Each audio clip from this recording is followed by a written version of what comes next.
अस्सलाम वालेकुम dear students, कैसे हो आप लोग। उम्मीद है कि आप सब लोग बिल्कुल ठीक ठाक हो गए। तो आज की इस वीडियो में इंशाल्लाह हम लोग USAT test for pre medical students का पास्ट पेपर 2023 जो है वो एक्सप्लेन करेंगे। अच्छा, इस टेस्ट के कुछ MCQs मिसिंग है और कुछ MCQs जो है वो ब्लर्ड हैं, तो आप लोगों ने कॉम्प्रोमाइज़ करना है, ठीक है। तो MCQ नंबर 1 में कहता है, तो स्टार्टिंग वाले MCQs जो है वो एनोलॉजी के रिलेटेड है। देखो, फिंगर्स को हम लोग यूज़ करते हैं गिटार बजाने के लिए। अगर आप लोग ऑप्शंस को देखो तो हम लोग स्टिक को यूज़ करते हैं ड्रम को बजाने के लिए या उसको बीट करने के लिए। सो ऑप्शन डी इज़ करेक्ट। अच्छा, यूसैट के ऑफिशियल कीज़ के मुताबिक उन लोगों ने ऑप्शन सी को टिक किया हुआ है, लेकिन इसमें ऑप्शन डी जो है वो करेक्ट ऑप्शन है। तो MCQ नंबर 2 में कहता है बोट और व्हाट इज़ और जो है वो चप्पू को कहते हैं, ठीक है, जिसकी वजह से हम लोग बोट को जो है वो मूव करते हैं। तो बोट की जो मूवमेंट होती है वो इस और के थ्रू होती है, जबकि कार की जो मूवमेंट होती है वो उसके स्टीयरिंग व्हील्स की वजह से होती है। So option B is correct. Next MCQ number 3, singular plural, यहाँ पे वो अपोजिशन को शो कर रहा है। तो अगर आप लोग ऑप्शन सी को देखो, लीस्ट एंड मोस्ट, ये अपोजिट है एक दूसरे के। Option C is correct. MCQ number 4, summary and precise. देखो, समरी जो है वो एक जनरल कॉन्सेप्ट है, बेसिकली ये एक ब्रीफ वर्जन होता है किसी भी टेक्स्ट का, जबकि प्रेसी या प्रिसाइज जो है वो एक स्पेसिफिक कॉन्सेप्ट है, जो कि हम लोग समरी की कंसाइज फॉर्म को प्रेसे कहते हैं। अब अगर हम लोग ऑप्शंस की बात करें, देखो, मॉनिटर हम लोग किसी पूरी डिवाइस को कहते हैं। स्क्रीन जो है वो उस डिवाइस का एक हिस्सा होता है जो कि हमें पिक्चर इमेजेस बताती है। सो इसको हम लोग ऑप्शन बी के साथ रिलेट कर सकते हैं। नेक्स्ट MCQ नंबर 5, देखो, टीथ्स को हम लोग यूज़ करते हैं बाइट करने के लिए, सेम हम लोग नाइफ़ को यूज़ करते हैं कटिंग के लिए। सो option A is correct. Next MCQ number 6, देखो, ओशन में जो है वो वीड्स होते हैं, मतलब समुंदर में जो है वो कीमती पत्थर होते हैं। इसी तरह से फॉरेस्ट में क्या होती हैं, बुशेज़ होती हैं। Option D is correct. Next हमारे पास पैसेज, तो इस पैसेज को रीड करके हम लोगों ने MCQ नंबर 7 से लेकर 12 तक जो क्वेश्चंस हैं उनको सॉल्व करना है। तो ये आप लोगों के पास पैसेज है, ऐसे आप लोग जो है वो रीड कर सकते हैं वीडियो को पॉज करके, ठीक है। पैसेज तो काफ़ी लेंथी उन लोगों ने दे दिया और कंफ्यूजिंग भी है। तो क्वेश्चंस की तरफ जाते हैं, देखते हैं। तो MCQ नंबर 7 में कहता है women's football felt underrated and overlooked because the mainstream press. अच्छा, इसका आंसर आपको यहाँ से मिलेगा, यहाँ से, देयर आर 12 टाइम्स। इसको आप लोगों ने रीड करना है। यहाँ पे देखो, कहता है कि men's football receives 3 times as many headlines. तो देखो, मेंस फुटबॉल को कवरेज ज़्यादा मिल रही है, यहाँ पे उसने हमसे वुमेन्स का पूछा है। सो वुमेन्स फुटबॉल को जो है वो लिटिल कवरेज जो है वो मिल रही है, 3 टाइम्स कम कवरेज मिल रही है। So option B is correct. Next MCQ number 8, women football in the UK ranks 3rd as they have dash popularity. अच्छा, इसका आंसर आपको यहाँ से मिलेगा, यहाँ से, the women's version of the game is now the 3rd biggest team sport in the UK। मतलब ये पोजीशन उन लोगों ने ऑब्टेन किया है, इसका ये मतलब है। सो ऑप्शन सी जो है वो यहाँ पे करेक्ट ऑप्शन है। Next MCQ number 9, fans of the game have started to follow them on social media which have overcome their past lack of dash. अच्छा, इसका आंसर आपको यहाँ से मिलेगा। कहते हैं कि it's previous lack of recognition is being overcome by the fans turning to social networking to follow the sport. अच्छा, लैक ऑफ रिकॉग्निशन का मतलब है lack of acknowledgement. So option A जो है वो करेक्ट ऑप्शन है। नेक्स्ट MCQ नंबर 10, अच्छा, ये थोड़ा सा ब्लर है लेकिन ये लिखा हुआ है कि fans have increase level of intersection with the women's football player up to dash if compared with the men's football. अच्छा, इसका आंसर आपको यहाँ से मिलेगा। कहता है कि fans are up to 7 times as interactive as those of men's game. So option B is correct. Next MCQ number 11, in order to display the Twitter address, dash participating in the league will nominate a player। तो इसका answer आपको यहाँ से मिलेगा।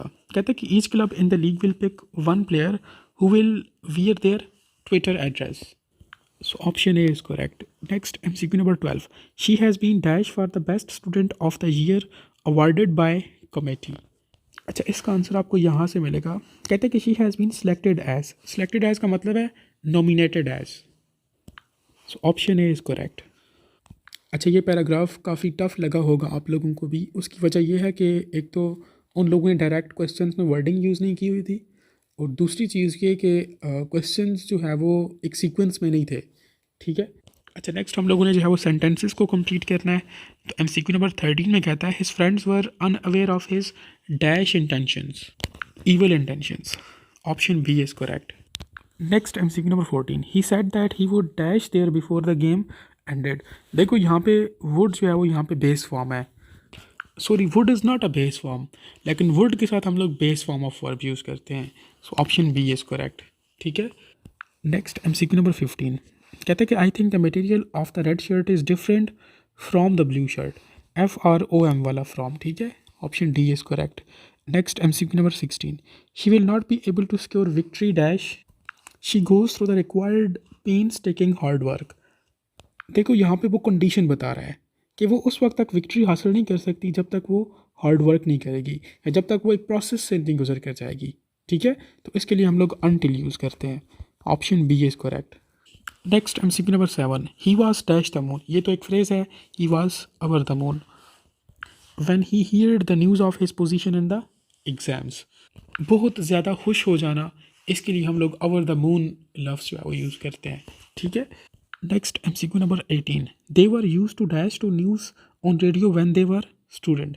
देखो to के बाद हमेशा हम लोग वर्ब की बेस फॉर्म यूज़ करते हैं. So option A is correct. Next MCQ number 19. It was an dash from his confusion that he was involved in the crime. तो यहाँ पे हम लोग एविडेंट को यूज़ करेंगे as an adjective. Option D is correct. अच्छा, इसके बाद MCQ नंबर 20 से लेकर 26 तक MCQ जो है वो मिसिंग है. ठीक है. तो हम इनको स्किप करेंगे. तो नेक्स्ट MCQ नंबर 27 में कहता है, ये MCQ भी ब्लर है लेकिन ये MCQ इस तरह से है. लॉग ऑफ बेस में 2 और यहाँ पे भी 2 multiply log of 5 and 5 multiply log of 3 into 3 is equal to what. तो हम लोगों ने इसको सॉल्व करना है. तो आप लोगों ने लॉगरिथम का एक रूल याद करना है कि जब भी हमारे पास लॉग ऑफ इस तरह से हो, मतलब यहाँ पे दोनों चीज़ें जो है वो सेम हो, तो उसे हम लोग जो है वो 1 की इक्वल कंसिडर करते हैं. ठीक है. तो अब आप लोग गिवन इक्वेशन में देख लो, यहाँ पे भी 2 है, यहाँ पे भी 2 है, यहाँ पे भी 5 है, ये भी 5 है, ये 3 है, ये भी 3 है, मतलब ये सेम है. तो इसको मैं लिख सकता हूँ 1 × 1 is equal to 1. So option B is correct. ठीक है. Next 28. The number of the 5 digits number that can be formed from the digits. उसने हमें ये 5 डिजिट्स दिए हुए हैं. ठीक है. 5 डिफरेंट नंबर्स दिए हुए हैं और ये क्वेश्चन जो है वो परम्यूटेशंस के रिलेटेड क्वेश्चन है. परम्यूटेशंस में ऐसे होता है कि हम लोग नंबर्स को कुछ इस अंदाज से जो है वो अरेंज करते हैं कि उसमें एक ऑर्डर हो. जिस तरह फॉर एग्जांपल हमारे पास एक नंबर है 6. ठीक है. तो इसको अगर मैं लिखूं 6 × 5 × 4 × 3 × 2 × 1, तो ये एक ऑर्डर है. इसे हम लोग परम्यूटेशन कहते हैं और इसको हम लोग ऐसे डिनोट करते हैं. 6 के बाद हम लोग ये साइन इंट्रोड्यूस करते हैं. ठीक है. जिसका मतलब होता है परम्यूटेशन. अब यहाँ पे देखो हमें 5 डिफरेंट डिजिट्स दिए हुए हैं. 4 3 5 7 9, ये टोटल 5 हैं. ठीक है. तो इसकी परम्यूटेशन कैसे हो जाएगी? 5 × 4 × 3 × 2 × 1 which is equal to 120. So option B is correct. Next 29. कहते हैं कि arithmetic mean of 15 numbers is 10. कहते हैं कि when the more values are added to the data the new arithmetic means become 10. ठीक है. The value of the 2 numbers is dash if one number is 4 more than other. अब यहाँ पे आप लोग देखो, कहते हैं the value of 2 numbers is what if one number is 4 more than other. अगर हमारे पास एक वैल्यू जो है वो x हो तो दूसरी वैल्यू जो है वो x+4 हो सकती है अकॉर्डिंग टू स्टेटमेंट. ठीक है. यहाँ से देखो स्टेटमेंट क्या कहती है. हमारे पास मीन कितना है 15 नंबर्स का, वो 10 है. तो यहाँ से हम लोग initial sum of numbers find कर सकते हैं ना. देखो मीन क्या कहता है. मीन जो है वो it is equal to sum of numbers divided by total numbers. अब मीन हमारे पास गिवन है which is 10 is equal to sum हम लोगों ने भी फाइंड करना है. तो टोटल नंबर्स कितने हैं 15. तो ये 15 यहाँ पे आकर मल्टीप्लाई हो जाएगा. 10 × 15 इज़ इक्वल टू सम. तो ये सम कितना आ जाएगा इसका 150. ठीक है. इसको भी मैं यहाँ पर लिख लेता हूँ. इसको मैं SI मतलब इनिशियल सम के साथ रिप्रेजेंट कर लेता हूँ जो कि कितना है 150. अब इसको मैं यहाँ से रेस कर देता हूँ ताकि हम लोग अपने बाकी क्वेश्चन को सॉल्व कर सकें. अब यहाँ पर देखो कहता है कि व्हेन 2, यहाँ पर ये 2 है. ठीक है। When two more values are added to the data, तो दो वैल्यूज़ डेटा में ऐड करने के बाद हमारे पास सम क्या बन जाएगा, उसको भी मैं यहाँ पर ही डिनोट कर देता हूँ। पहले कितना था 150, उसके बाद हम लोगों ने दो वैल्यूज़ जो है वो उसमें ऐड की हैं, दो नंबर्स, जो दो नंबर्स हम लोगों ने ऑलरेडी यहाँ पर लिख लिए हैं। ये एक नंबर क्या है x और दूसरा क्या है x+4। अब ये x+4 हम लोगों ने क्यों लिखा है मैं ऑलरेडी आप लोगों को बता चुका हूँ। देखो कहता है if one number is 4 more than other, तो अगर एक नंबर x है तो दूसरा जो है वो x+4 हो जाएगा ना। तो ये दो वैल्यूज़ ऐड होने के बाद ये इक्वेशन क्या बन जाएगी, 150 प्लस x+4। ठीक है। अब हम लोग ने दो वैल्यूज़ ऐड कर दी हैं। अब हमारे पास टोटल वैल्यूज़ टोटल नंबर्स अब कितने हो गए, 17 हो गए। पहले 15 थे, दो ऐड करने के बाद वो 17 हो गए। तो 17 के लिए हम लोग अर्थमेटिक मीन जो है वो फाइंड कर सकते हैं इसी इक्वेशन को यूज़ करते हुए। तो अर्थमेटिक मीन जो है वो 17 नंबर्स के बाद हम लोग इसको लिख सकते हैं 150 प्लस x+4 डिवाइडेड बाई 17, क्योंकि अब टोटल वैल्यूज़ हमारे पास कितनी हो गई हैं, 17 हो गई है ना, हम लोगों ने दो वैल्यूज़ ऐड की हैं, divided by 17 is equal to ये वाला 10, इक्वल टू 10। अब आप लोग इस इक्वेशन को सॉल्व कर लो। ये 17 वहाँ पर जाएगा तो मल्टीप्लाई हो जाएगा 150 plus x+4 is equal to 17 को 10 के साथ मल्टीप्लाई करेंगे तो हमारे पास ये 170 बन जाएगा। इक्वेशन को मज़ीद हम लोग सिंप्लीफाई कर सकते हैं। इसको मैं लिख सकता हूँ 150 प्लस ये x और x 2x हो जाएंगे plus 4 is equal to 170।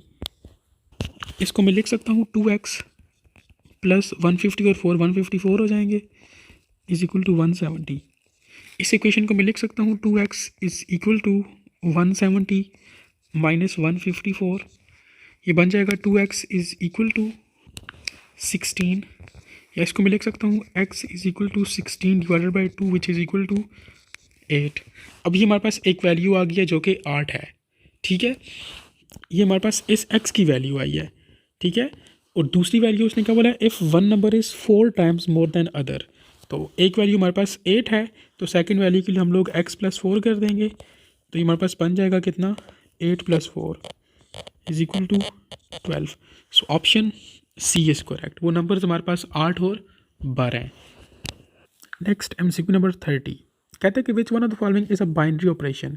Binary operation ऐसे ऑपरेशन को कहते हैं जिसके पास दो ऑपरेंड्स हों, मतलब दो इनपुट्स हों।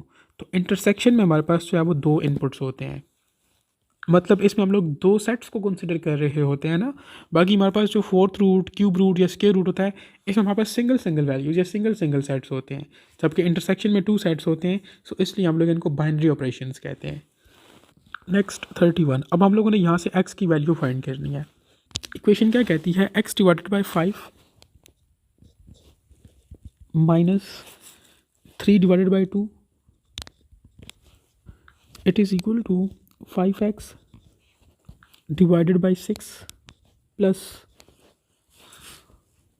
2/5। अब इस इक्वेशन को यूज़ करते हुए हम लोगों ने x की वैल्यू फाइंड करनी है। अब देखो डिनोमिनेटर में हमारे पास क्या है, 5, 2, 6 एंड 5। तो इन चारों का हम लोग कंबाइन LCM ले लेंगे। ठीक है, अब इनका LCM कैसे लेंगे, मैं वो यहाँ पर लेता हूँ। 5, 2, 6 एंड 5 है, 5, 2, 6, 5। सबसे कम टेबल से स्टार्ट करेंगे, 2, ये 5 एज इट इज आएगा, 2 1s are 2, 2 3s are 6, और ये 5 भी एज इट इज आ जाएगा। 2 के बाद 3 से हम लोग कर सकते हैं, ये 5 एज इट इज आ जाएगा, 1 भी एंड 3 1s are 3, और 5 एज इट इज आ जाएगा। उसके बाद 5 से 5 1s are, ये 1 1 और ये 1। क्या फैक्टर्स आ गए हमारे पास, 2 multiply 3 multiply 5 which is equal to 2 3s are 6 and 6 5s are 30। तो डिनोमिनेटर में हमारे पास 30 आ जाएगा। ये अपने लिए आसानी या कैलकुलेशंस को आसान करने के लिए इस 30 को मैं लिख सकता हूँ। देखो ये 30 इन सब का LCM आया ना, तो इस 30 को मैं हर एक एक्सप्रेशन के साथ मल्टीप्लाई कर सकता हूँ ना, just like that. 30 into x/5 minus 30 into, ये माइनस ऑलरेडी हम लोगों ने यहाँ पे इंट्रोड्यूस कर दिया है, इंटू 3/2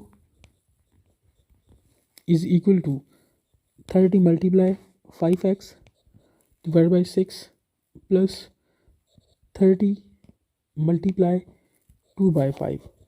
अब आप लोग यहाँ पे कटिंग कर लो, 5 1s आर एंड 5 6 आर, इसको मैं 6x लिख सकता हूँ, 6x माइनस 2 1s आर, और ये कितना हो जाएगा किस 15 बार, इसको मैं लिख सकता हूँ 15 मल्टीप्लाई 3, 15 ये वाला और 3 ये वाला, ये 45 हो जाएगा। मैं इसको डायरेक्ट 45 ही लिख लेता हूँ, 45 which is equal to 6 1s are 6 6 are sorry 6 5s are, इसको मैं 5x लिख सकता हूँ प्लस 5 1s आर एंड 5 6 बार, तो ये हमारे पास क्या हो जाएगा 6 मल्टीप्लाई ये वाला 2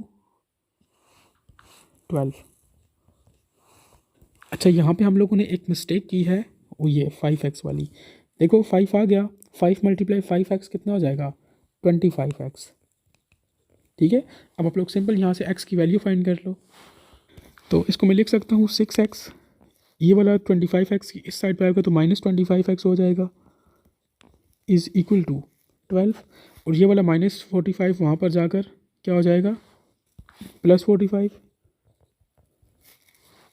इसको मैं लिख सकता हूँ माइनस 19 इज़ इक्वल टू, अच्छा साथ में x भी है, minus 19x is equal to 57, इसको मैं लिख सकता हूँ minus x is equal to 57 divided by 19, तो हमारे पास बन जाएगा minus x is equal to 3।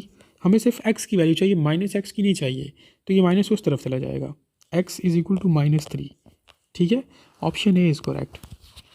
Next हमारे पास MCQ नंबर 32, थोड़ा ब्लर है लेकिन समझ आ रही है। कहते हैं the ratio between the length of square base of 2 pyramids is 3:7। हमें पिरामिड्स की लेंथ की रेशियोज़ गिवन है विच इज़ 3:7। कहते हैं कि what is the ratio between their volumes, तो हम लोगों ने उन दोनों पैरामिड्स के वॉल्यूम्स की रेशियो बतानी है। If 2 pyramids are of equal height, अगर उनकी हाइट इक्वल हो तो अगर हम लोग पैरामिड्स के वॉल्यूम की बात करें तो उसके लिए हमारे पास एक रिलेशन होता है v is equal to 1/3 into base area, जिसको मैं b डॉट a के साथ रिप्रेजेंट कर लेता हूँ, मल्टीप्लाई हाइट। ठीक है, अब देखो हाइट दोनों की सेम है, 1/3 भी कांस्टेंट है, बेस एरिया जो है वो उनका डिफरेंट है, मतलब लेंथ जो है वो उनकी डिफरेंट है, और हम लोगों ने दोनों पैरामीटर्स के वॉल्यूम को कंपेयर करना है। तो बाकी सारे पैरामीटर्स को इग्नोर करके मैं बेस एरिया को यूज़ करके, हमें गिवन लेंथ है, ठीक है, लेकिन फार्मूला में यहाँ पे एरिया है, एरिया क्या है लेंथ का स्क्वायर होता है, तो इस लेंथ को यूज़ करके मैं दोनों पैरामीटर्स के वॉल्यूम को कंपेयर कर सकता हूँ। ठीक है, तो मैं क्या लिख सकता हूँ volume of first parameter is equal to, बाकी पैरामीटर सेम है तो वैसे भी आगे जाकर कैंसिल हो जाने हैं जब हम लोग इनको कंपेयर करेंगे, तो आप लोग वो मेथड भी यूज़ कर सकते हो, लेकिन MCQs में आप लोग अपने आप के लिए जितनी आसानियाँ पैदा करोगे उतना आपका टाइम सेव होगा। तो इसको मैं लिख सकता हूँ इट इज़ इक्वल टू 3 का स्क्वायर, और सेकंड पैरामीटर के वॉल्यूम को मैं लिख सकता हूँ 7 है ना, 7 का square is equal to 9 equal to 49। Option B जो है वो यहाँ पे करेक्ट ऑप्शन है, 9:49। क्यों, हम लोगों ने कंपैरिजन करना है, V1/V2 इज़ इक्वल टू, ये क्या बन जाएगा 9 डिवाइडेड बाई 49, या जिसको मैं लिख सकता हूँ 9:49। ठीक है, so that's why option B is correct. बाकी अगर आप लोग प्रॉपर मेथड से सॉल्व करते हैं तो मैं आपको सॉल्व करके बता देता हूँ। वॉल्यूम 1 हमारे पास क्या हो जाएगा, volume 1 is equal to 1/3 into base area हमारे पास कितना हो जाएगा 9 है, हम लोगों ने लेंथ से फाइंड किया base area, into 9 height multiply height, या h1 सेम है हाइट तो इसको मैं h ही रहने देता हूँ। अगर मैं इसको डिवाइड करूँ सेकंड के वॉल्यूम के साथ तो ये हमारे पास क्या बन जाएगा 1/3 इंटू 49 मल्टीप्लाई हाइट, ये 1/3 के साथ कैंसिल, हाइट के साथ कैंसिल, ये क्या बन जाएगा V1/V2 इज़ इक्वल टू 9/49। इसको मैं लिख सकता हूँ 9:49। ठीक है, नेक्स्ट हमारे पास MCQ नंबर 33। हम लोगों ने जो है वो इस इक्वेशन को सॉल्व करना है। इक्वेशन तो नहीं है, सिंपल नंबर्स हैं, और देखो ब्रैकेट्स भी हैं, यहाँ पे डिफरेंट साइंस भी हैं, तो हम लोग यहाँ पर DMAS रूल जो है वो अप्लाई कर लेंगे। मैंने आप लोगों से पिछले टेस्ट में भी कहा था कि पहले हम लोग ब्रैकेट्स को सॉल्व करेंगे, ठीक है, उसके बाद ब्रैकेट्स में अगर डिवीजन है तो डिवीजन्स को सॉल्व करेंगे, डिवीजन्स के बाद मल्टीप्लिकेशन के बाद एडिशन, और सब्ट्रैक्शन हम लोग लास्ट पे करते हैं, ठीक है, अकॉर्डिंग टू DMAS रूल। अगर आप लोग अपनी मर्ज़ी से इसको सॉल्व करो ना तो आपके पास आंसर गलत आएगा, ठीक है। और सबसे पहले हम लोग स्मॉल ब्रैकेट्स को सॉल्व करते हैं, उसके बाद कर्ली ब्रैकेट्स को, फिर इस तरह करते करते लास्ट में हम लोग स्क्वायर ब्रैकेट्स को सॉल्व करते हैं। तो ये थोड़ा ब्लर है, इसको मैं सही तरह से करके लिख लेता हूँ ताकि आप लोगों को समझ आ जाए। तो पहले हम लोग स्मॉल ब्रैकेट्स को सॉल्व करेंगे। अब यहाँ पे स्मॉल ब्रैकेट जो है वो राउंड ब्रैकेट है, ठीक है। तो इसको मैं लिख सकता हूँ 3 प्लस, तो स्मॉल ब्रैकेट ये है 15 माइनस 13 जो है वो कितना आ जाएगा हमारे पास 2 ब्रैकेट क्लोज प्लस 5। अब उसके बाद हम लोगों ने स्मॉल ब्रैकेट के साथ जो एसोसिएटेड चीज़ें हैं उनको सॉल्व करनी है। जिस तरह अब ये 5 2 के साथ मल्टीप्लाई हो जाएगा तो ये 10 बन जाएगा। बाकी एक्सप्रेशन ऐसे हम लोग लिख लेंगे, ये 10 हो जाएगा ब्रैकेट क्लोज प्लस 5। अब उसके बाद हमारे पास यहाँ पे जो सेकंड ब्रैकेट है वो ये कर्ली ब्रैकेट है। तो इसमें भी हमारे पास देखो यहाँ पे माइनस भी हो रहा है, प्लस का साइन भी है 50 के साथ, और मल्टीप्लिकेशन का साइन भी है। मैंने आप लोगों से पहले कहा था कि हम लोग पहले मल्टीप्लिकेशन करेंगे, उसके बाद एडिशन एंड लास्ट पे सब्ट्रैक्शन करते हैं। तो पहले हम लोग मल्टीप्लिकेशन करेंगे। तो ये क्या बन जाएगा 3 प्लस ये बन जाएगा हमारे पास -20, ये curly bracket close divided by 10 square bracket close plus 5। अब ये माइनस हो जाएगा 3 plus square bracket curly bracket 50 minus 20 ये 30 हो जाएगा, bracket curly bracket close divided by 10 square bracket close plus 5। अब इसको मैं लिख सकता हूँ 3 plus square bracket into 30 divided by 10 plus 5। 30 divide by 10 3 होता है, तो उसको मैं लिख सकता हूँ 3 प्लस 3, क्योंकि ये प्लस है ना, तो ये 3 हो गया। 30 डिवाइड बाई 10 प्लस 5, ये कितना बन जाएगा 3 plus 3 6, 6 plus 5 11। So option D is correct. Next MCQ number 34 कहता है the cost price of 8 suits is 13,400। कहते हैं कि what is the cost price of 5 suits. तो देखो अगर 8 सूट्स की कीमत ये है, हम लोगों ने 5 सूट्स की कीमत बतानी है। तो अगर हमें एक सूट की कीमत पता चल जाए तो उसका हम लोग 5 के साथ मल्टीप्लाई कर सकते हैं ना। तो एक सूट की कीमत मालूम करने के लिए हम लोग क्या करेंगे कि इसको डिवाइड कर लेंगे 13,400 को किसके साथ 8 के साथ, क्योंकि 8 सूट्स की कीमत इतनी है, divided by 8 which is equal to 1675। अब ये एक सूट की कीमत है, हमने 5 की फाइंड करनी है। तो सिंपल मैं क्या करूँगा, इसको मल्टीप्लाई कर लूँगा 5 के साथ, तो हमारे पास क्या आंसर आ जाएगा 8375 which is your option C. Next 35 the sale price of an article is 3597 with the profit of 9%। हम लोगों ने उस आर्टिकल की कॉस्ट प्राइस फाइंड करनी है। तो मैं आपको एक फार्मूला बताता हूँ, उसके थ्रू आप लोग सेल प्राइस भी फाइंड कर सकते हो, कॉस्ट प्राइस भी फाइंड कर सकते हो। फार्मूला क्या है, sale price is equal to cost price into 1 plus profit जो कि परसेंटेज की फॉर्म में हो डिवाइडेड बाय 100 ब्रैकेट क्लोज, ठीक है। तो सिंपल इसमें आप लोग वैल्यूज पुट कर लो। सेल प्राइस कितनी है 3597 is equal to cost price जो कि हम लोगों ने फाइंड करनी है इंटू 1 प्लस प्रॉफिट कितना है परसेंटेज 9% डिवाइडेड बाय 100। इसको मैं लिख सकता हूँ 3597 is equal to cost price into 1 plus 9 divided by 100 को मैं 0.9 लिख सकता हूँ ब्रैकेट क्लोज। ये क्या बन जाएगा 3597 is equal to cost price into 1.09 बन जाएगा ये, ठीक है। अब 1.09 यहाँ पे मल्टीप्लाई हो रहा है, इधर अगर डिवाइड हो जाएगा और हम लोगों ने सेल प्राइस फाइंड करनी है। सो इसको मैं लिख सकता हूँ सेल प्राइस कॉस्ट प्राइस, मैं सेल प्राइस कह रहा हूँ, cost price is equal to 3597 divided by 1.09। तो ये आप लोगों के पास तकरीबन 3300 बन जाएगा। Option D is correct. Next 36 a pipe A can fill a tank in 45 minutes if both pipes A and B are opened the tank will fill in 15 minutes। कहते हैं कि अगर हम लोग सिर्फ पाइप B को ओपन करें तो फिर हमारे पास टैंक कितने टाइम में फिल होगा। देखो कहता है कि पाइप, हमारे पास दो पाइप्स हैं, pipe A and pipe B. अगर हम लोग सिर्फ पाइप ए को ओपन करें तो फिर टैंक 45 मिनट्स में फिल हो जाता है। अगर हम लोग दोनों पाइप्स को फिल करें फिर टैंक जो है वो 15 मिनट्स में जो है वो फुल हो जाता है। कहते हैं क्या आप लोग बताओ, अगर हम लोग पाइप ए को क्लोज़ कर दें, सिर्फ पाइप बी को ओपन करें, तो तब हमारे पास वो टैंक कितने मिनट में जो है वो फिल होगा। तो इसके लिए हम लोग जो है वो दोनों पाइप्स के रेट्स लिख लेंगे। लेकिन रेट लिखने से पहले अगर मैं वाटर की कैपेसिटी को सी के साथ रिप्रेजेंट कर लूँ तो हमारे लिए कैलकुलेशंस और आसान हो जाएंगी। तो अब हम लोग दोनों पाइप्स का रेट लिख लेते हैं। तो पाइप ए का रेट जो है वो, रेट ऑफ पाइप ए जो है वो, it is equal to c divide by 45 minutes.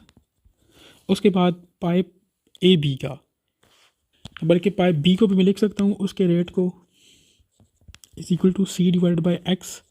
हम लोगों ने इस एक्स को फाइंड करना है। अगर इन दोनों पाइप्स के रेट को कंबाइन करके मैं लिखूँ, rate of pipe A into B is equal to c divide by 15, जो कि हमें गिवन है। ठीक है, हम लोगों ने ये एक्स फाइंड करना है। अब इस इक्वेशन को, इसके लिए मैं एक इक्वेशन बना दूंगा। देखो हमारे पास क्या है, rate of pipe A plus rate of pipe B is equal to rate of A B. तो इसके मुताबिक मैं इक्वेशन को यहाँ पे लिख लूँगा। ठीक है, तो इक्वेशन क्या बन जाएगी, सी डिवाइड बाई 45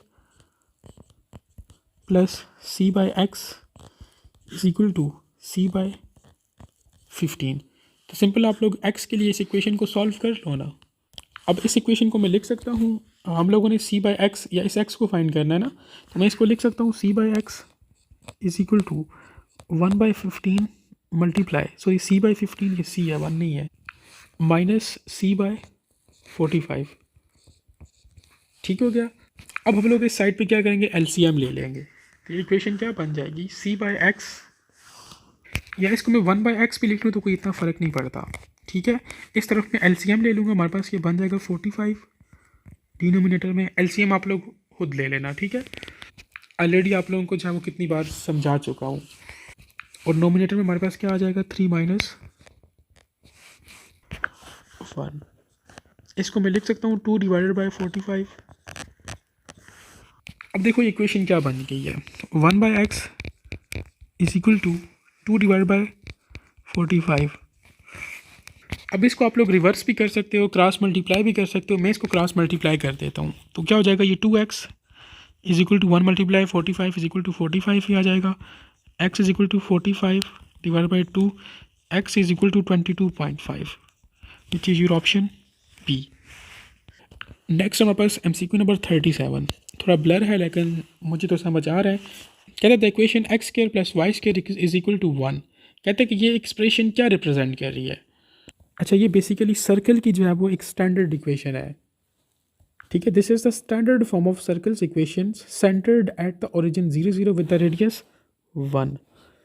अब यहाँ पर बाकी शेप्स भी हैं, पैराबोला है, एलिप्सिस है, हाइपरबोला है। तो इनकी इक्वेशंस का भी तो आपको पता होना चाहिए। क्या पता नेक्स्ट पेपर में आपसे इनकी इक्वेशंस का पूछ ले। अगर पहले हम लोग पैराबोला की बात करें, अगर उसमें हमारे पास एक्स एक्सिस जो है वो ओपन हो तो हमारे पास फिर उसकी जो इक्वेशन बन जाएगी, अगर एक्स एक्सिस ओपन हो तो, ठीक है, एक्स एक्सिस ओपन हो तो उसकी जो इक्वेशन होगी वो होगी y square is equal to 4ax। और अगर उसका वाई एक्सिस ओपन हो तो उसकी इक्वेशन होगी x square is equal to 4ay। ठीक है, उसके बाद अगर हम लोग एलिप्सिस की स्टैंडर्ड इक्वेशन की बात करें, तो एलिप्सिस की जो स्टैंडर्ड इक्वेशन होती है उसको मैं रिप्रेजेंट कर सकता हूँ x square divided by a square, which is plus x square divide by a square plus y square divided by b का square, which is equal to 1। ठीक है, ये एलिप्सिस की स्टैंडर्ड इक्वेशन है। और अगर मैं बात करूँ हाइपरबोला की, तो हाइपरबोला में अगर हमारे पास एक्स एक्सिस ओपन हो तो इसकी इक्वेशन जो है वो बनती है हमारे पास x square divide by a का स्क्वायर। इसकी भी दो इक्वेशंस हैं, x square divide by a का square minus y square divide by b का square, it is equal to 1। और अगर हमारे पास हाइपरबोला में वाई एक्सिस ओपन हो तो ये इक्वेशन जो है वो बन जाती है y square divided by b का square minus x square divide by a का square is equal to 1। Next हमारे पास MCQ नंबर 38 में कहता है which one of the following measures does not form a triangle. तो इस क्वेश्चन को सॉल्व करने के लिए हम लोग ट्रायंगल इनइक्वालिटी थ्योरम को यूज़ करेंगे विच स्टेट्स दैट, देखो ट्रायंगल में 3 साइड्स होती हैं, तो ट्रायंगल इनइक्वालिटी थ्योरम ये कहता है कि अगर हम लोग 2 साइड्स को प्लस करें तो ट्रायंगल के लिए लाजमी है कि उनका सम जो है वो थर्ड साइड से ग्रेटर होना चाहिए। अगर हमारे पास फॉर एग्जांपल 3 साइड्स हैं जिसको मैं A, B और C के साथ रिप्रेजेंट कर लेता हूँ, तो उसमें सम ऑफ 2 साइड्स वो ग्रेटर होनी चाहिए साइड्स थर्ड साइड से। तो हम लोग इन चारों ऑप्शंस को देख लेते हैं, ठीक है। ऑप्शन ए में हमारे पास 5, 9 एंड 7। अगर हम लोग 5 + 9 करें और इसको लाजमी है कि ग्रेटर हो 7 से, 5 + 9 कितना होता है 14, तो 14 जो है वो ग्रेटर है ना 7 से, तो ये हमारे पास ट्रायंगल बन सकती है। अगर हम लोग ऑप्शन बी की बात करें, इसमें हमारे पास 6, 6 और 10 है। अगर मैं 6 + 6 करूँ, इसको लाजमी है कि ये 10 से ग्रेटर हो, तो ये बनता है ना हमारे पास 12 इज़ ग्रेटर दैन 10, तो ये भी हमारे पास ट्रायंगल बन सकती है। अगर हम लोग ऑप्शन सी को देखें, इसमें हमारे पास क्या है 7, 5 एंड 12। अगर 7 + 5 जो है वो इट इज़ ग्रेटर दैन 12, तो ये कितना बन जाएगा 7 और 5 कितना होता है 12 ही होता है, तो 12 इज़ नॉट ग्रेटर दैन 12 क्योंकि 12 is equal to 12 third side के। सो ऑप्शन सी जो है ये ट्रायंगल नहीं बना सकेगा। ऑप्शन डी को भी आप लोग देख लो, 15, 22 और 34। अगर मैं 15 और 22 को ऐड करूँ तो इसको लाजमी कि 34 से ग्रेटर हो, तो ये कितना बन जाएगा 22 और 15 37, 37 इज़ ग्रेटर दैन 34, ठीक है। तो ये भी ट्रायंगल बन सकती है। तो ये है हमारे पास triangle inequality theorem. The sum of 2 sides of the triangle must be greater than its third side.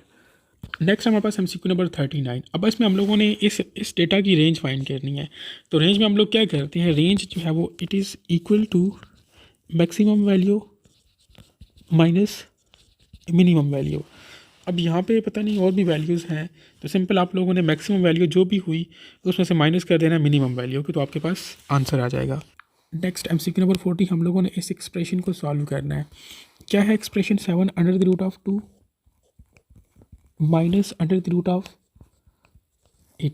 अब इस 18 को मैं लिख सकता हूँ √9 × 2, तो ये क्या बन जाएगा 7 √2 माइनस √9 × 2। अब इस 9 को मैं सेपरेट कर लूँगा और 2 को सेपरेट कर दूँगा, 7 √2 माइनस √9 × 2। तो इस 9 को मैं लिख सकता हूँ 3, ये बन जाएगा 7 √2 माइनस 3 × √2, या फिर इसको मैं लिख सकता हूँ 7 माइनस 3 √2। ये दोनों सेम है तो इसको मैंने एक बार लिख लिया, और ये क्या बन जाएगा 4 √2, which is your option D. Next 41 कहते हैं कि sum of exterior angles of the rectangular octagon. तो इंटीरियर एंगल्स फाइंड करने के लिए मैंने आप लोगों को जो है वो लास्ट पास पेपर में एक ट्रिक बताई थी, तो आप लोग इंटीरियर एंगल तो वहाँ से फाइंड कर सकते हो। अगर आपसे क्वेश्चन आए एक्सटीरियर एंगल्स का, तो जितनी भी फिगर्स होती हैं उनके एक्सटीरियर एंगल्स का सम हमेशा 360 डिग्री के इक्वल होता है, ठीक है। अब आप लोगों ने यहाँ पे 2 चीज़ें चेक कर लेनी है कि वो उसने आपसे सम का पूछा है। अगर तो वो सम का पूछ रहा है तो आपको कोई भी चीज़ गिवन हो आप लोग 360 को टिक कर लो, लेकिन अगर वो सिंपल आपसे एक्सटीरियर एंगल का पूछे, तो देखो ऑक्टागोन में हमारे पास टोटल 8 साइड्स होती हैं ना, तो ऑक्टागोन के एक्सटीरियर एंगल्स फाइंड करने का इसको मैं EA से रिप्रेजेंट कर लेता हूँ। It is equal to 360 divided by n। तो इस रिलेशन से आप लोग किसी भी फिगर का, किसी भी शेप का एक्सटीरियर एंगल फाइंड कर सकते हो, ठीक है। अब जैसे हमारे पास यहाँ पर ऑक्टागोन है, तो ऑक्टागोन में 8 साइड्स होती हैं, तो इसको मैं लिख सकता हूँ 360 डिवाइडेड बाय 8, तो ये कितना बन जाएगा इज इक्वल टू 45।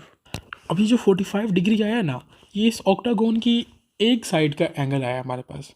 तो ऑक्टागोन में हमारे पास 8 साइड्स होती हैं, तो अगर आप लोग इसी 45 को मल्टीप्लाई करो 8 के साथ, तो ये आपके पास लाजमी 360 डिग्री के इक्वल आएगा, ठीक है। तो अब एग्ज़ाम में आपसे इंटीरियर एंगल का पूछा जाए या एक्सटीरियर एंगल का पूछा जाए तो आप लोग आसानी से फाइंड कर सकते हो, लेकिन आप लोगों ने सिर्फ एक चीज़ देख लेनी है कि आपसे वो एक्सटीरियर एंगल सिर्फ एक एक्सटीरियर एंगल का पूछ रहा है या सम का पूछ रहा है। अगर सम का पूछ रहा है तो फिर तो आप लोग मतलब फिर जो इस रिलेशन से जो आपके पास वैल्यू आएगी उसको आप लोगों ने उसकी साइड्स के साथ मल्टीप्लाई भी करना होगा। ना भी करो तो वैसे भी हमारे पास जितनी भी ये फिगर्स होती हैं इनके एक्सटीरियर एंगल्स का सम हमेशा 360 के इक्वल होता है।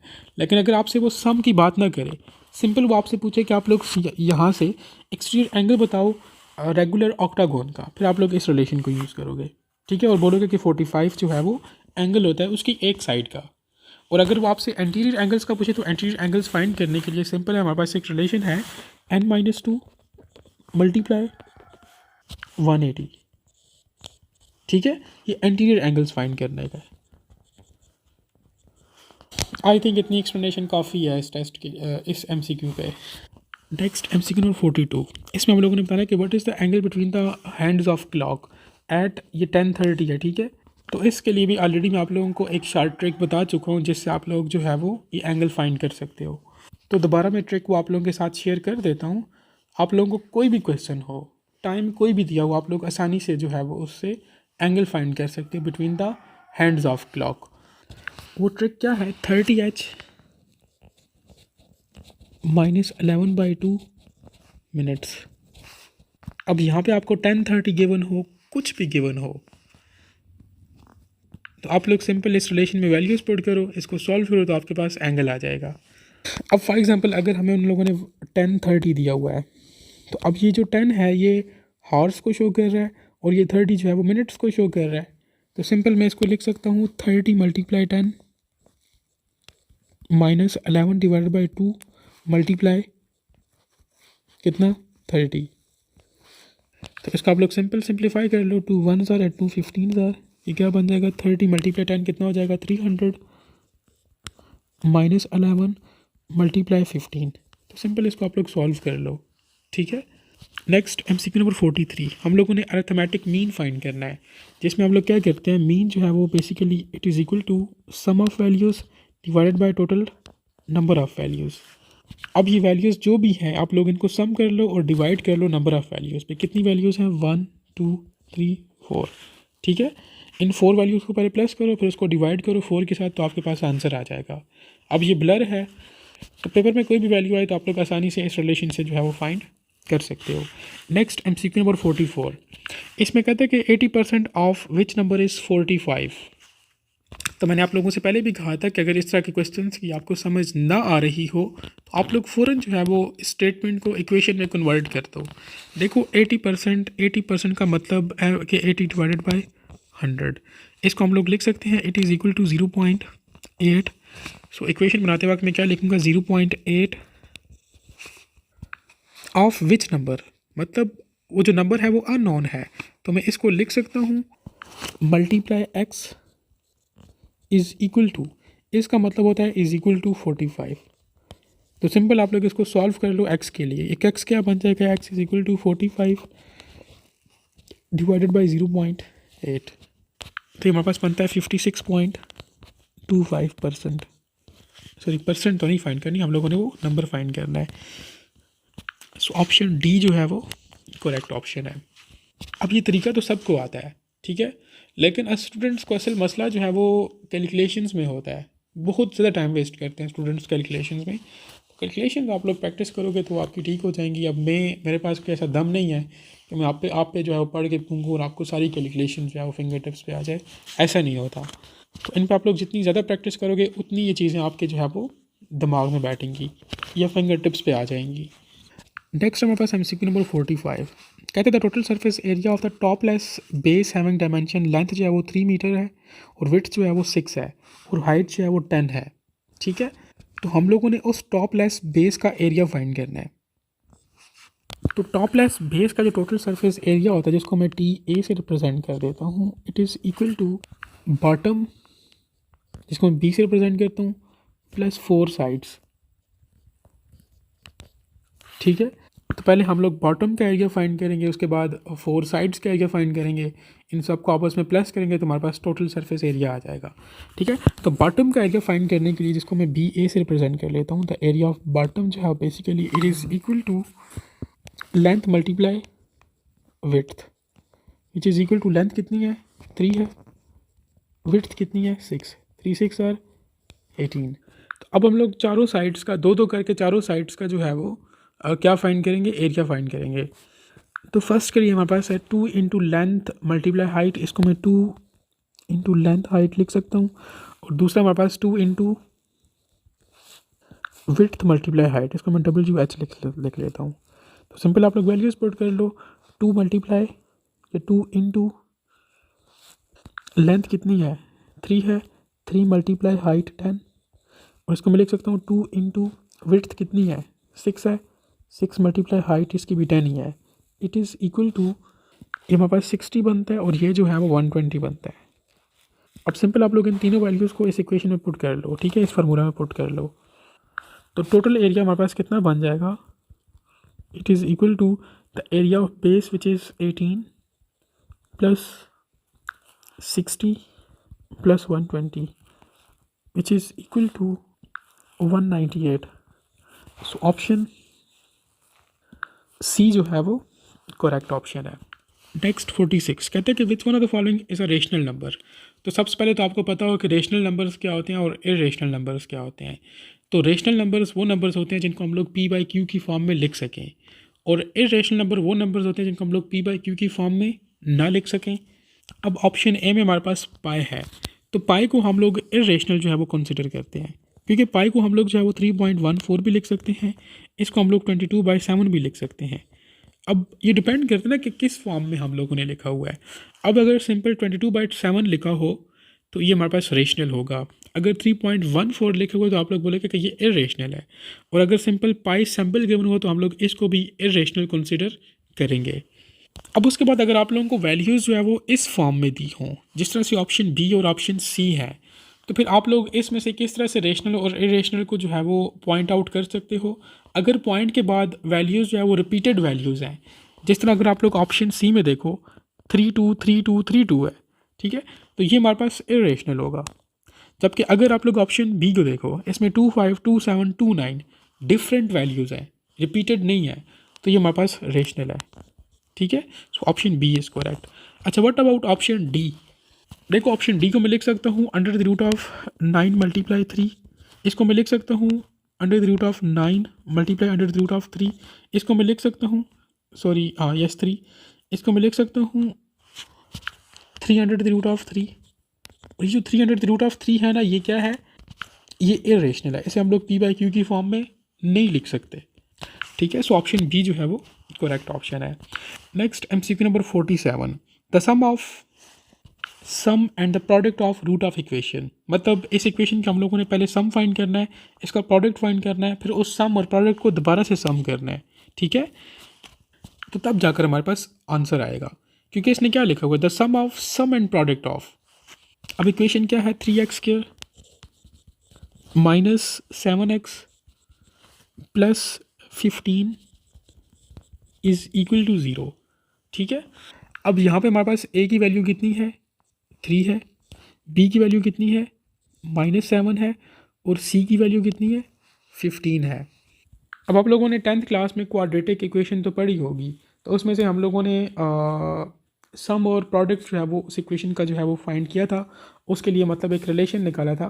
तो सम ऑफ रूट्स जो है वो -b डिवाइडेड बाई a के इक्वल होता है, इसको मैं यहाँ पे लिख लेता हूँ -b बाई a के इक्वल होता है, और प्रोडक्ट जो है वो ये c बाई a के इक्वल होता है, ठीक है। तो पहले हम लोग इन वैल्यूज़ को यूज़ करते हुए -b बाई a फाइंड करेंगे, उसके बाद हम लोग c बाई a फाइंड करेंगे, और उसके बाद जो आंसर्स आएंगे उन दोनों को प्लस कर लेंगे, क्योंकि हम लोगों ने उनका सम फाइंड करना है। तो पहले हम लोग प्रोडक्ट फाइंड कर लेते हैं, which is -b divide by a, ये क्या बन जाएगा -7 है हमारे पास ना b की वैल्यू, तो ये बन जाएगा minus into -7 divided by a की वैल्यू कितनी है 3, ये कितना बन जाएगा 7/3। अब प्रोडक्ट अगर हम लोग फाइंड करें which is equal to c by a, c की वैल्यू कितनी है 15, a की वैल्यू कितनी है 3, विच इज़ इक्वल टू 5, क्योंकि 3 1 3 3 5 15। अब हम लोगों ने क्या करना है, इन दोनों को प्लस कर लेना है। So we can say that 7/3, अगर मैं इनको प्लस करूँ यहाँ पे कर लेता हूँ 7/3 प्लस कितना है 5। अब इनका आप लोग LCM ले लो, LCM लेंगे तो हमारे पास ये क्या बन जाएगा डिवाइडेड बाई 3, और ऊपर क्या आ जाएगा 7 + 1 15। ये कैसे आया, देखो इसको हम लोग एलसीएम लेंगे तो डिनोमिनेटर में तो हमारे पास 3 ही आएगा ना, तो सेपरेटली हर एक एक्सप्रेशन को आप लोग उठाओ और इसके साथ मल्टीप्लाई कर लो। ये क्या बन जाएगा 7/3 मल्टीप्लाई 3 से कैंसिल, पीछे क्या बच गया 7, जो कि हम लोगों ने यहाँ पे लिख लिया। उसके बाद सेकंड एक्सप्रेशन क्या है 5 है, इसको मैं लिख सकता हूँ 5/1 मल्टीप्लाई ये वाला 3, तो 1 तो इसको हम लोग कंसिडर ही नहीं करेंगे, सो 5 3 आर 15, तो इसलिए मैंने यहाँ पे 15 लिख लिया। ये कितना बन जाएगा, it is equal to 22 divided by 3। सो आप लोगों के पास ऑप्शन सी जो है वो करेक्ट ऑप्शन होगा। वो आप लोगों से सेपरेटली सम का भी पूछ सकते हैं, प्रोडक्ट का भी पूछ सकते हैं, जस्ट आप लोगों को ये फार्मूलाज आने चाहिए, ठीक है। नेक्स्ट हमारे पास MCQ नंबर 48। ये तो काफ़ी ब्लर है, लेकिन ये लिखा हुआ है कि 2 एंगल्स हुज सम इज़ 90। तो ऐसे 2 एंगल्स जिनका सम जो है वो 90 हो तो उसे हम लोग कॉम्प्लीमेंट्री एंगल्स कहते हैं, और जब 2 एंगल्स का सम 180 के इक्वल हो तो उसे हम लोग सप्लीमेंट्री एंगल्स कहते हैं, ठीक है। नेक्स्ट हमारे पास MCQ नंबर 49। इसमें कहते हैं कि what is the area of pavement 2 meter wide which is drawn inside a rectangular park of dimension 16/20। ठीक है, यहाँ पे ये 20 है, 16/20। हम लोगों ने एरिया ऑफ पेवमेंट फाइंड करना है और विड्थ हमें कितनी गिवन है 2 मीटर्स। अच्छा मेरी बात सुनो, हम लोगों ने एरिया ऑफ पेवमेंट फाइंड करना है, ठीक है। एरिया ऑफ पेवमेंट फाइंड करने के लिए हमें सबसे पहले area of inner non pivot part पता होना चाहिए, उसके साथ साथ हमें टोटल सरफेस एरिया पता होना चाहिए पार्क का, ठीक है। तो पहले हम लोग पार्क का टोटल सरफेस एरिया फाइंड कर लेते हैं। कैसे फाइंड करेंगे, उसकी लेंथ को मल्टीप्लाई करके। लेंथ कितनी है 16/20, तो इसको मैं लिख सकता हूँ एरिया फाइंड करने के लिए टोटल एरिया को मैं TA से रिप्रेजेंट कर लेता हूँ। Total area is equal to 16 × 20, it is equal to 320 metre square. उसके बाद हम लोग फाइंड करेंगे area of inner non paved part. तो area of inner non paved part find करने के लिए हमें इनर लेंथ और इनर विड्थ चाहिए होगी। तो इनर लेंथ और इनर विड्थ फाइंड करने के लिए हम लोग क्या करेंगे कि उसकी लेंथ को भी और उसकी विड्थ को भी रिड्यूस करेंगे 2 × 2 मीटर के साथ, ठीक है, रिड्यूस करेंगे।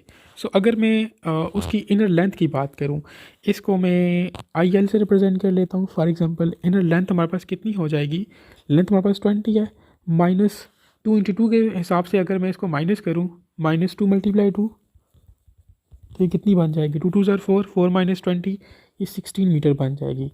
मतलब उस पिवट की जो इनर लेंथ है वो 16 मीटर है। अब मैं इनर विड्थ फाइंड करूँगा, इसमें इसको मैं IW से रिप्रेजेंट कर लेता हूँ। अब इसके लिए हमारे पास कितनी है, विड्थ कितनी है 16, और इसको मैं 2 × 2 के हिसाब से रिड्यूस करूँगा, तो इसको मैं लिख सकता हूँ -2 × 2, ये कितना बन जाएगा 2 2 4, 4 - 16, ये 12 मीटर्स बन जाएगा। अब मेरे पास इनर लेंथ भी आ गई है, इनर विड्थ भी आ गई है। इस इनर लेंथ और विड्थ को यूज़ करते हुए मैं area of inner non paved part find कर सकता हूँ, जिसको मैं कैसे रिप्रेजेंट करूँ, इसको मैं लिख लेता हूँ area of non P, NP से रिप्रेजेंट कर लेता हूँ। ये कितना बन जाएगा 16 × ये वाला 12, ये कितना बन जाएगा इक्वल टू 192 मीटर स्क्वायर। अब एरिया ऑफ पिवट हम लोग आसानी से फाइंड कर सकते हैं। कैसे फाइंड कर सकते हैं, इसको हम लोग माइनस करें, नॉन पिवट एरिया को हम लोग माइनस करें टोटल सरफेस एरिया से, तो हमारे पास एरिया ऑफ पिवट सरफेस जो है वो आ जाएगा। तो ये कितना है 320 - 192 which is equal to 128 meter square. So option C जो है वो यहाँ पे करेक्ट है, ये 128 मीटर स्क्वायर है।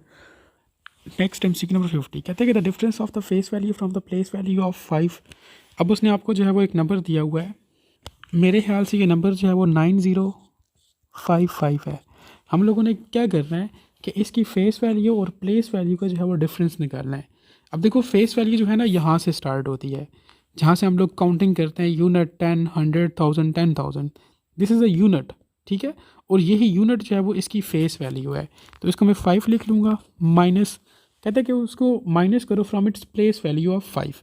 इसकी प्लेस वैल्यू कितनी है 100 वैल्यू की बात कर रहा है, वो भी 5 है, सो 5 - 5 कितना हो जाएगा 0। सो ऑप्शन सी जो है वो करेक्ट ऑप्शन है। अच्छा नेक्स्ट MCQ में कहते हैं द कॉस्ट ऑफ 6 बैट्स, ये 6 है, ठीक है, 6 bats and 3 balls is 4500 and the cost of 3 bats and 6 ball is 3600। देखो पहले 6 बैट्स थे और 3 बॉल्स थी, इनकी प्राइस कितनी थी 4500। और कहते हैं कि अगर हमारे पास जो है वो हम लोग 3 बैट्स खरीदें और 6 बॉल्स खरीदें, तो फिर उनकी प्राइस जो है वो 3600 बनती है। हम लोगों ने क्या करना है कि एक बैट और एक बॉल की प्राइस बतानी है। तो सिंपल हम लोग क्या करेंगे, स्टेटमेंट से इक्वेशन बना लेंगे। ठीक है, अगर मैं बैट को कैपिटल बी के साथ रिप्रेजेंट करूं और बॉल को स्मॉल बी के साथ रिप्रेजेंट करूं अपनी आसानी के लिए, तो मैं फिर इक्वेशन को लिख सकता हूं according to the first statement.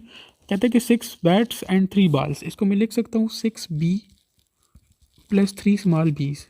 Capital B मैंने आप लोगों से पहले कहा, कैपिटल बी यहाँ पे बैट्स को शो करेगा और स्मॉल बी जो है वो बॉल्स को शो करेगा। इट इज़ इक्वल टू कितने प्राइस है 4500।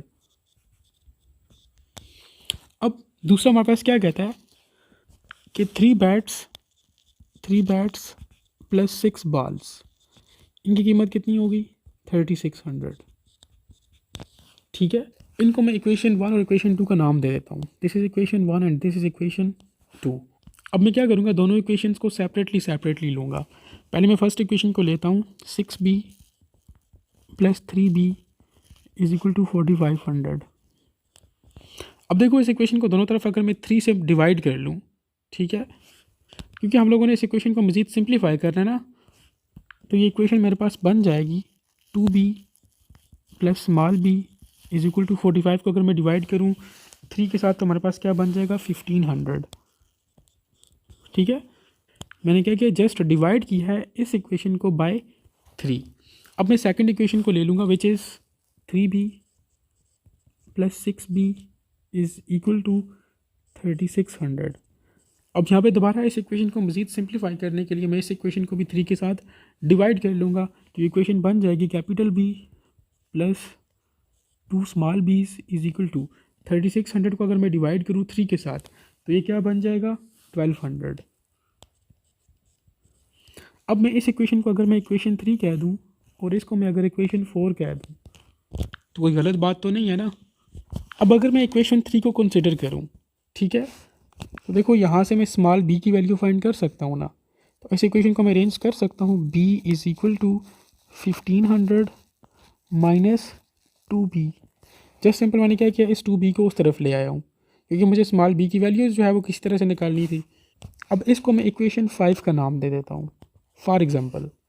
अब आप लोग क्या करो कि इस इक्वेशन नंबर 5 को पुट करो इक्वेशन 4 में। ठीक है, पुट इक्वेशन 5 इन 4। तो फोर्थ इक्वेशन क्या है b + 2b = 1200। तो यहाँ से मैं स्मॉल b की वैल्यू पुट कर सकता हूँ ना इक्वेशन 5 से, जो कि हम लोगों ने कहा कि इक्वेशन 5 को आप 4 में पुट करो, तो ये क्या बन जाएगा कैपिटल B + 2 × 1500 + 2b = 1200। जैसे इसको आप लोग मज़ीद सिंप्लीफाई कर लो, इक्वेशन क्या बन जाएगी कैपिटल B प्लस ये क्या बन जाएगा 2 × 1500 ये 3000 + 4b = 1200। अच्छा, हम लोगों ने यहाँ पे एक साइन की मिस्टेक की है। देखो यहाँ पे माइनस है, हम लोगों ने +2b पुट कर लिया, यहाँ पे आप लोग -2b पुट करो। अगर मैं यहाँ पे -2b पुट करूँ तो यहाँ पे -4b हो जाएगा। ठीक है, अब ये इक्वेशन ठीक है, तो ये बन जाएगा हमारे पास -3b, ये प्लस b -4b हमारे पास ये -3b हो जाएगा + 3000 = 1200। ठीक है, -3b = 1200 माइनस इस 3000 को इधर ले आओ, ये माइनस हो जाएगा यहाँ पे। ठीक है, ये बन जाएगा -3b = -1800। इस माइनस को इस माइनस से कैंसिल कर दो, तो ये क्या बन जाएगा, इसको मैं चलो यहाँ पे लिख लेता हूँ 3b = 1800। तो यहाँ से मैं कैपिटल B की वैल्यू फाइंड कर सकता हूँ ना, b = 1800 डिवाइडेड बाई 3, b = 600। इसे आप लोग इक्वेशन नंबर 6 का नाम दे दो यार। ठीक है, अब आप लोग इस इक्वेशन को पुट करो इन इक्वेशन 3। देखो कैपिटल B की वैल्यू आ गई, मतलब हमारे पास जो बैट है ना वो 600 रुपीज़ का है। अब हम लोगों ने बाल की प्राइस फाइंड करनी है, तो बाल की प्राइस फाइंड करने के लिए हम लोग क्या करेंगे कि इस इक्वेशन को पुट करेंगे इक्वेशन 3 किधर है, इक्वेशन 3 ये है, ठीक है। 2b प्लस बी, इसको मैं यहाँ पुट करता हूँ, 2b plus small b it is equal to 1500। अब कैपिटल बी की वैल्यू हमें पता है विच इज़ 600। मैं लिख सकता हूँ 2 into 600 plus small b is equal to 1500, ठीक है। ये बन जाएगा 1200 plus small b is equal to 1500। हम लोगों ने ये फाइंड करना है, बी फाइंड करना है, तो इसके लिए ये इक्वेशन बन जाएगी, sorry, b is equal to 1500 minus 1200, b is equal to 300। तो बैट की प्राइस कितनी है 600, बॉल की प्राइस कितनी है 300। हम लोगों ने क्या फाइंड करना है, the price of 1 bat and 1 ball. So क्या हो जाएगा, इसको मैं प्लस कर लूँगा, which is equal to 900। So option D is correct, ठीक है। अच्छा नेक्स्ट हमारे पास MCQ नंबर 52। इक्वेशन क्या कहती है, इक्वेशन कहती है कि 3x की power 4 minus 2x square plus 7। x की वैल्यू कितनी है, अंडर द रूट ऑफ 2। इसको मैं लिख सकता हूँ 3 into under the root of 2 की power 4 minus 2 into under the root of 2 की पावर 2 प्लस 7। देखो इसको मैं लिख सकता हूँ 3 अंडर द रूट ऑफ 2, इसकी पावर 2 मल्टीप्लाई 2 माइनस 2, ये इसके साथ कैंसिल हो जाएगा, पीछे under the root of, sorry into 2 ये आ जाएगा प्लस 7, ये एक 2 इसके साथ कैंसिल हो जाएगा, पीछे हमारे पास ये क्या बच जाएगा 3 इंटू 2 का स्क्वायर माइनस 2 2 सर 4 प्लस 7। ये कितना बन जाएगा 2 का स्क्वायर 4 एंड 4 3 जार 12। ऐसे मैं लिख सकता हूँ 12 माइनस 4 प्लस 7। देखो आप लोगों ने कभी भी कैलकुलेशंस करनी है ना, तो आप लोग DMAS रूल को फॉलो कर लिया करो, आपकी कैलकुलेशंस कभी भी गलत नहीं होंगी। अब बहुत से स्टूडेंट्स ने क्या किया होगा, या वो सोच रहे होंगे कि पहले हम लोग इनको प्लस माइनस कर लेते हैं, फिर उसको जो है वो माइनस कर लेंगे 12 से, तो आपका आंसर गलत आएगा, ठीक है। पहले हम लोग प्लस करेंगे, तो क्या हो जाएगा 12 प्लस 7 कितना होता है 19 minus 4 which is equal to 15। So option D जो है वो यहाँ पे करेक्ट ऑप्शन है। अच्छा नेक्स्ट हमारे पास MCQ नंबर 58 जो है वो मिसिंग है। नेक्स्ट हमारे पास फिजिक्स पोर्शन है, तो MCQ नंबर 59 में कहता है if two vectors are equal in magnitude but opposite in direction, तो उनका जो रिजल्टेंट वेक्टर होगा वो नल वेक्टर होगा। Next MCQ number 60, work done will be maximum when the angle between force and displacement is. देखो W is equal to FD cos of theta होता है, ठीक है, और कॉज ऑफ 0 जो है वो 1 के इक्वल होता है। सो 0 डिग्री पे हमारे पास जो वर्क डन होगा वो मैक्सिमम होगा। Next 61, conversion of alternating current into direct current. तो अल्टरनेटिंग करंट से डायरेक्ट करंट में कन्वर्जन को हम लोग रेक्टिफिकेशन कहते हैं, option C is correct. Next 62 कहता है कि which one of the following is not the effect of current. तो हमारे पास केमिकल इफेक्ट, हीटिंग इफेक्ट और मैग्नेटिक इफेक्ट, ये सारे करंट के इफेक्ट्स हैं, ठीक है। केमिकल इफेक्ट को हम लोग इलेक्ट्रोलिसिस में यूज़ करते हैं और बैटरी की चार्जिंग में यूज़ करते हैं, ठीक है। तो ये करंट इफेक्ट के साथ जो है वो रिलेटेड है। कॉम्पटेंस इफेक्ट बेसिकली ये स्कैटरिंग ऑफ फोटॉन्स होते हैं बाय इलेक्ट्रॉन्स, ठीक है। इसमें चार्ज पार्टिकल्स जो है वो डायरेक्टली इन्वॉल्व होते हैं, ठीक है, करंट डायरेक्टली इन्वॉल्व नहीं होता। सो हमारे पास जो कॉम्पटेंट इफेक्ट होता है it is not a current effect. अगर हम लोग हीटिंग इफेक्ट की बात करें तो हमारे पास जो है मैग्नेटिक फील्ड जो है वो प्रोड्यूस होती है, ठीक है, in the current, sorry around a conductor carrying current. और अगर हम लोग हीटिंग इफेक्ट की बात करें तो ये भी हमारे पास जो है वो Joule heating due to resistance, और इसमें भी हमारे पास करंट जो है वो इन्वॉल्व होता है। Next 63, which one of the following is the dimension of acceleration. तो LT स्केयर जो है वो it is the dimension of acceleration, LT minus 2, sorry. Next 64, which one of the following effect is being used for tracking the satellites. तो satellites को track करने के लिए हम लोग डॉपलर इफेक्ट यूज़ करते हैं, option B is correct. Next 65, a body is said to be in uniform velocity. देखो बॉडी कब यूनिफॉर्म वेलोसिटी में होगी, जब वो इक्वल डिस्टेंस, सॉरी यस, वो इक्वल डिस्टेंस या वो ट्रैवल करे in equal interval of time in same direction. तो हमारे पास उस वक्त जो बॉडी होगी वो अपनी यूनिफॉर्म वेलोसिटी में होगी, option B is correct. Next 66, production of X rays is in the result of. Competence effect के थ्रू जो है वो एक्सरेज की प्रोडक्शन होती है। अब इस इफेक्ट में क्या होता है कि हमारे पास जितने भी हाई एनर्जी फोटॉन्स होते हैं वो इंटरेक्ट करते हैं लूजली बाउंडेड इलेक्ट्रॉन्स के साथ। एज अ रिजल्ट हमारे पास फोटॉन्स की जो है वो स्कैटरिंग होती है, और हमारे पास जो है वो एनर्जी जो है वो ट्रांसफ़र होती है उन इलेक्ट्रॉन्स की तरफ, ठीक है। और ये फिनोमेना जो है वो इस इन दिस एंड डैट पे एसोसिएट करता है एक्सरेज प्रोडक्शन के साथ। नेक्स्ट 67 कहता है कि geothermal energy is due to, देखो नेम से इंडिकेट कर रहा है जियोथर्मल एनर्जी, तो ये अर्थ की नेचुरल हीट की वजह से जो एनर्जी प्रोड्यूस होती है उसे हम लोग जियोथर्मल एनर्जी कहते हैं।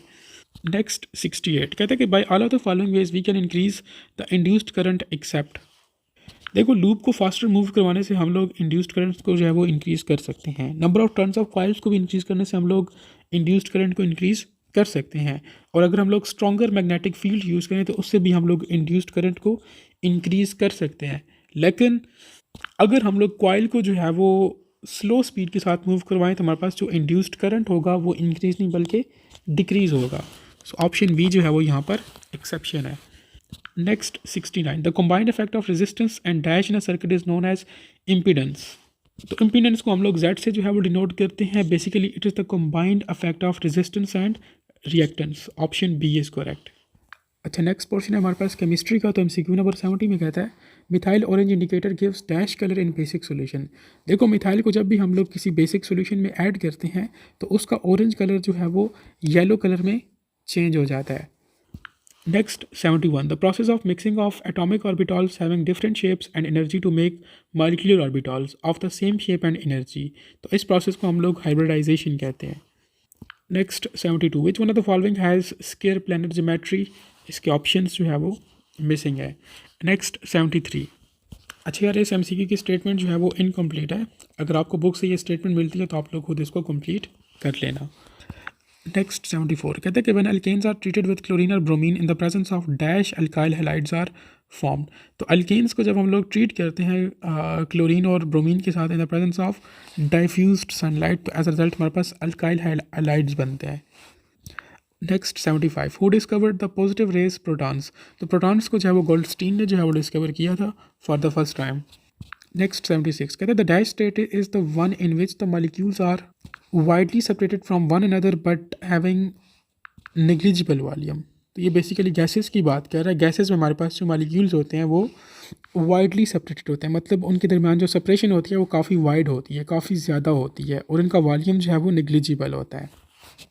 Next 77 which one of the following is an example of endothermic reactions, तो एंडोथर्मिक रिएक्शंस ऐसे रिएक्शंस होते हैं जिसमें हीट जो है वो रिक्वायर्ड हो, हीट जिसमें इन्वॉल्व हो, या ऐसे रिएक्शन जिसमें हीट जो है वो एब्जॉर्ब हो रही हो। तो हाइड्रोजन और आयोडीन का जो रिएक्शन होता है जिसमें एज अ रिजल्ट हमारे पास हाइड्रोजन आयोडाइड बनता है, ये एंडोथर्मिक रिएक्शन होता है, ठीक है। और burning of coal in air to produce the carbon dioxide, ये हमारे पास जो है वो एक्सोथर्मिक रिएक्शन है। Reaction of carbon and hydrogen to form carbon dioxide, ये भी हमारे पास जो है वो एक्सोथर्मिक रिएक्शन है। हमारे पास reaction of methane with oxygen to form carbon dioxide and water, ये भी हमारे पास जो है वो एक्सोथर्मिक रिएक्शन है, क्योंकि इन सब रिएक्शंस में हीट जो है वो इवॉल्व हो रही होती है, इन्वॉल्व नहीं होती। Next 78 the first ionization energy of an अल्केन earth metals decreases down the group mainly due to, देखो जो हमारे पास अल्काइन अर्थ मेटल्स होते हैं उनकी फर्स्ट आयनाइजेशन एनर्जी जो है वो डाउन द ग्रुप जो है वो डिक्रीज़ होती है। ऐसा क्यों होता है? क्योंकि डाउन द ग्रुप जो है वो एटॉमिक साइज जो है वो इंक्रीज़ हो रहा होता है, so that's why option D is correct. MCQ number 79 and 80 जो है वो मिसिंग है। नेक्स्ट क्वेश्चन हमारे पास बायोलॉजी का, तो MCQ नंबर 81 में कहता है PPR 332, तो ये एक प्लाज्मिड है। अच्छा ये प्लाज्मिड्स बेसिकली होते क्या हैं? ये स्मॉल सर्कुलर DNA मॉलिक्यूल्स होते हैं जिनको हम लोग वेक्टर्स के तौर पे जो है वो यूज़ करते हैं for the replication of genetic materials.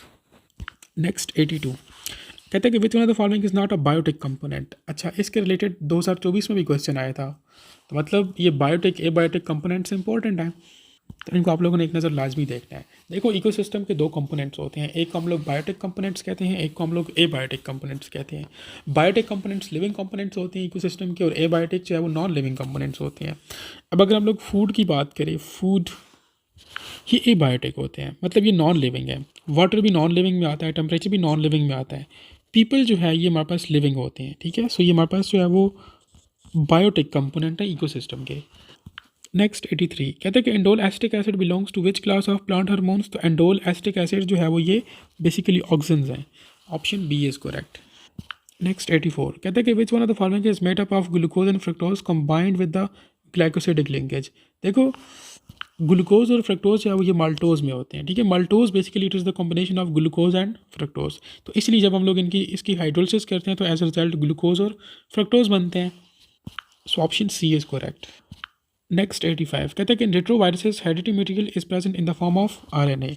तो रेट्रोवायरसेस में हमारे पास जो है वो आरएनए जो है वो हेरिडिटी मटेरियल होता है। Next 86 which part of alimentary canal receives pancreatic juice directly. तो पेंक्रियाटिक जूसेस जो है वो डायरेक्टली डिडोनम में आते हैं। Option B is correct. Next 87 the cell wall of the fungi is made up of chitin. Next 88 which type of valve are present in veins. तो veins में हमारे पास सेमिल्यूनर वाल्व्स होते हैं। Option C is correct. Next 89 the एक्स-ray diffraction pattern of the DNA molecule suggests that it has a shape of helix with the diameter of 2 nanometer. Next 90 the branch of biology that deals with the study of development of zygote to fetus। तो उस biology की branch को हम लोग embryology कहते हैं। MCQ number 91 to 95 जो है वो मिसिंग है। तो 96 में कहते हैं which one of the following ion is mainly involved in opening and closing of stomata. तो opening and closing of stomata के लिए पोटेशियम आइंस जो है वो इन्वॉल्व होते हैं। आप लोगों ने ये पोटेशियम वाली थ्योरी पढ़ी होगी, पोटेशियम आयन थ्योरी, ये पता नहीं इस तरह से कोई नाम है। Next 97 in animal cells microtubules originate from centriole during mitosis. Option C is correct. Next 98 non compatible inhibitors mostly bind to allosteric site of enzyme. Option B is correct. जो कम्पैटिबल इनहिबिटर्स होते हैं वो active site पे जाकर attach होते हैं और जो नॉन कम्पैटिबल होते हैं वो एलोस्टेरिक साइट पे जाकर अटैच होते हैं। Next 99 Brassica plant is an example of mesophytes. ये लैंड पे ग्रो करते हैं। ब्रेसिका कॉम्पेस्ट्रेस, ब्रेसिका, ये प्लांट्स की क्लास आप लोगों ने पढ़ी होगी। तो ये लैंड पे ग्रो करते हैं ये प्लांट्स। तो उन प्लांट्स को हम लोग फिर मीजोफाइट्स कहते हैं। हेलोफाइट्स या ये सॉल्टी इन्वायरमेंट में ग्रो करते हैं। हाइड्रोफाइट्स वाटर में और जीरोफाइट्स चाहे वो ये डेजर्ट्स वगैरह में, और मीजोफाइट्स लैंड वगैरह पे ग्रो करते हैं। तो इसके रिलेटेड MCQ 2024 में भी था। तो आई थिंक ये टॉपिक भी इंपॉर्टेंट है, तो आप लोगों ने इनकी एग्जांपल्स देख लेनी है। एग्जांपल्स इंपॉर्टेंट हैं, ठीक है। Next MCQ number 100 cleavage results in the formation of round closely packed mass of blastomeres, जिनको हम लोग मेरुला कहते हैं। Option C is correct. तो ये था आप लोगों के पास पास पेपर USAT 2023। उम्मीद है कि आप लोगों ने काफ़ी कुछ सीखा होगा। Thank you.